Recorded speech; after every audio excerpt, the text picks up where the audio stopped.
অনেক দিন পর শাশুড়ি মার আগমনে ননদিনী তার ছেলেকে নিয়ে এসেছে আমাদের বাড়িতে। মাকে পেয়ে মা মেয়ে বেশ জমিয়ে গল্প শুরু করেছে।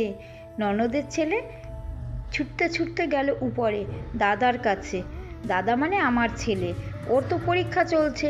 আমি ওকে বললাম, দাদা তো পরীক্ষা, তুমি দাদার কাছে গিয়ে দাদাকে বিরক্ত করো না, তুমি নিচে যাও। বলতেই সে রাগ করে মুখ ভার করে নিচে এসে ঘরের কোণে বসে রইল। ওর রাগ ভাঙাতে গিয়ে শেষে বানাতে হলো আমাকে এই চিকেন স্টিকগুলো। কি আর করার, বাবু রাগ করেছে, এখন তো রাগ ভাঙাতে হবেই। ফ্রিজ থেকে চিকেনগুলোকে বার করে এইভাবে সব কিছু দিয়ে ম্যারিনেট করে নিয়েছিলাম।